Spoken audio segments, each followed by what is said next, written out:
That actually sounds pretty good to me. It turns out there's a real revolution in ice cream making going on. Little places Hello. experience savory flavors. You got Richard here today. I'd like to talk a little bit about what made it worse. Doesn't sound so good to me, but the other two did. All right. Also, it had lots of work. What made it worse was stirred all stuff up. Feelings about leaving the kids at home. Like my mom always felt guilty about when I was a kid. Well, the good news is kids generally get along okay. It says I'm recording, but according to research. there we go. I'm not upset. I want to talk a little bit about what made it worse. There was stuff going on around here. Some of that stuff was being stolen here at the house. I set up two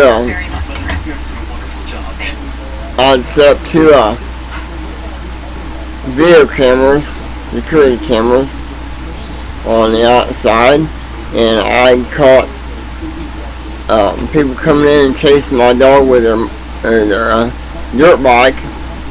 I told Share about that. Going back a little further, I've seen that white dual-wheel Ford truck, that white horse trailer, and I have pointed out to a licensed social worker. Was here when they went by my house, and it kind of upset me because I seen people within in the truck, and I recognized them. One of them at least is being where he is next or currently employed by the North County Sheriff's Department. I went to the Highway Patrol in Jefferson City, Missouri. I made a mistake. Instead of going to the General Headquarters, I went to Troop F. And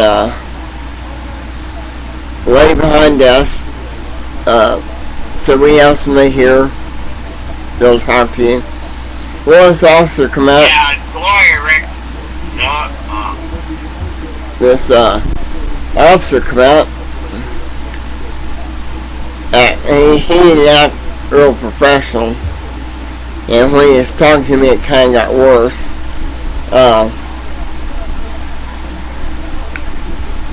He said he was working with Miss Rabbit, and they were taking care of it. They were looking into it, and they had control of it. And I didn't know what I was talking about. He was right rude at that point. I said, "Well, I had somebody here that recognized the people in the truck and seen us going by a couple times, and more or less ran me out the door. He said, 'Don't worry about it, go home.'" Well, they never did recontact me or ask anything about it. I thought that was kind of strange. And by that time I'd done been to Attorney General.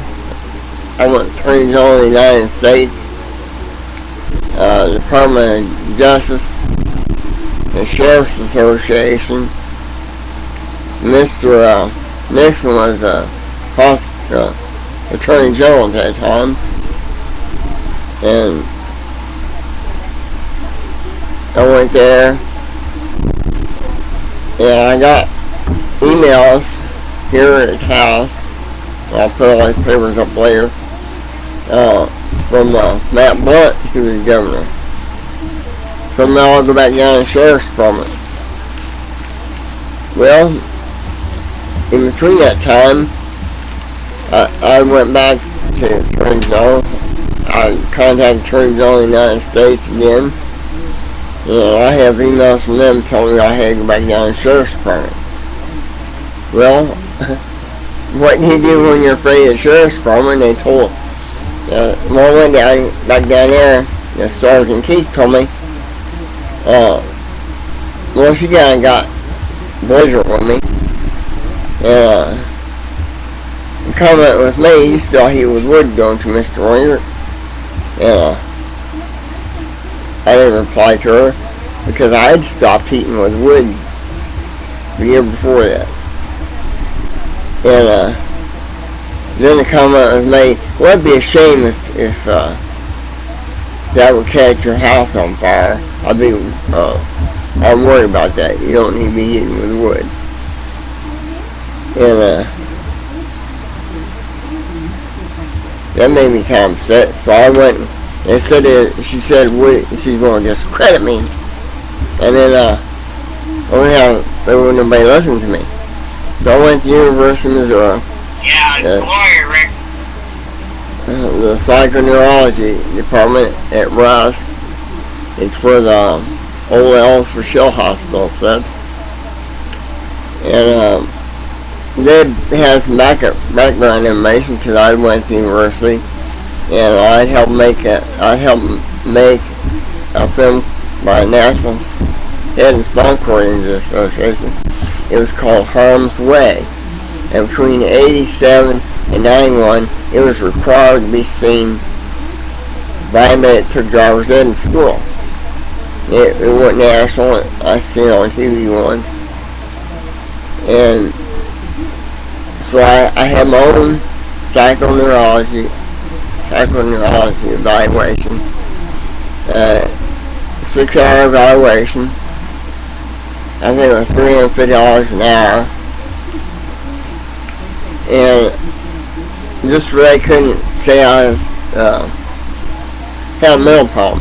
Why I didn't understand what was going on. I have a speech problem, and I had nerves broke in my legs when I got in this wreck in 81. Oh yeah, when I got out of the hospital from the brain injury rehabilitation program, I was one of the first 6 that went through it to help design this program. I'll get back to that in a minute. But after I got out of there, I went to work as an orthotics technician. I made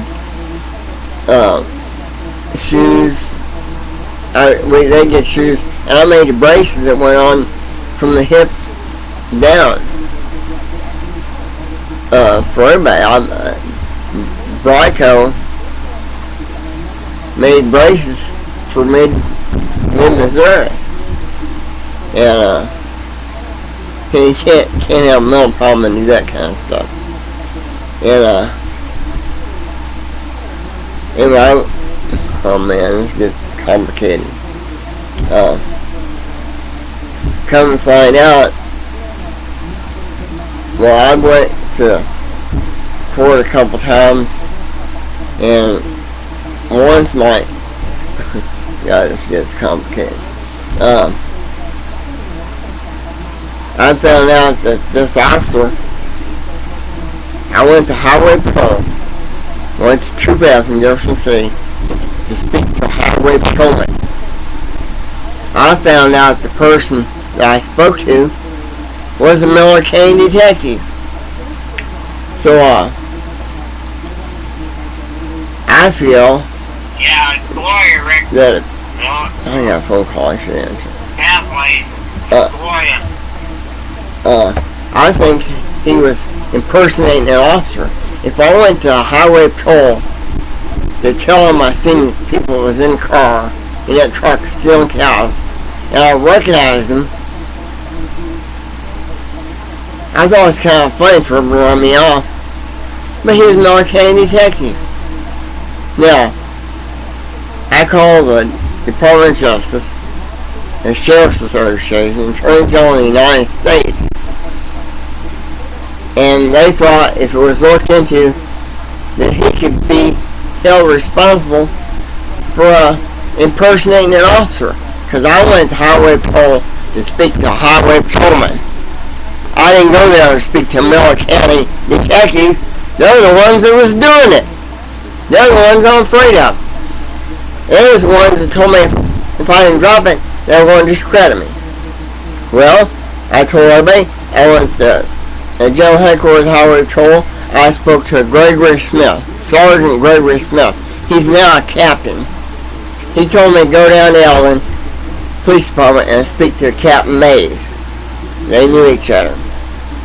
Okay, I told Captain Mays why I was afraid of Miller County Sheriffs and what was said to me. He called the sheriff and told the sheriff I was afraid to come down there. And Mr. Abbott, he was on speakerphone at that time. Oh, send him on down here, nothing will happen. That was a lie. This is only 10 minutes. That was a lie. Yeah, I told everybody what is going down there. I'd come directly from the highway patrol office to the city chief of police and told him I was Freddie Millican sheriff. So I think that I come from the highway patrol general headquarters and talk to the sergeant from the top. Not just some officer, a sergeant from the top. He sent me to the city police department in Eldon. I spoke to Captain Mays. He called the sheriff.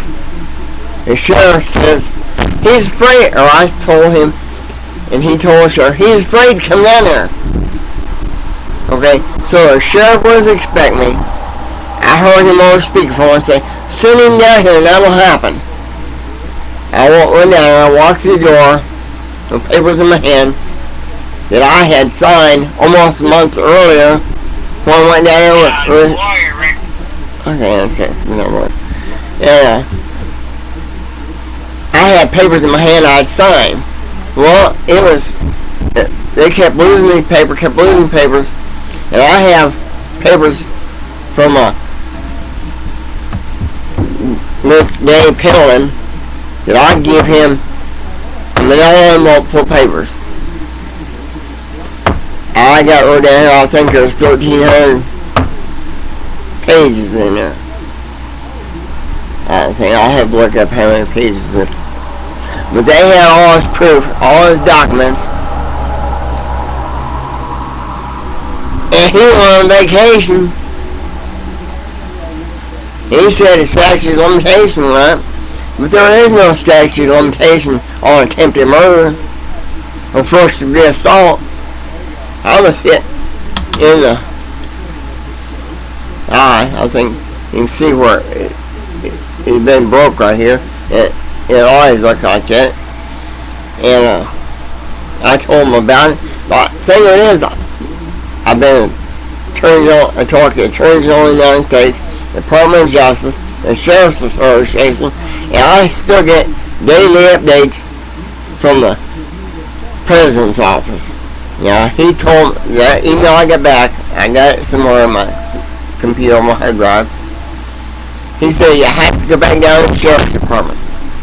Okay, I went down there, walked through the door, the dispatcher says, oh, he's expecting me. He ran some warrants over to the courthouse. He'll be back in a minute. Don't go anywhere. He's expecting you. In that time, the sergeant Keith walked out the door and said, why do you want to talk to the sheriff? I said, well, I got these papers here. The statute of limitations almost up. If people keep losing it, and he needs to cover sheet with my signature on it. Yeah, I said, listen, he told me he's going to beat my ass if I didn't drop this. I got you on tape saying that, or she got mad when she found I told somebody else. I said, damn, kids, guys, do anything wrong? Okay, she ran in the office. Trapani come out, he's over 6 foot tall, and they took me off. She told me I was dangerous to myself, or to shut me up, because she knew the next Saturday the statute of limitation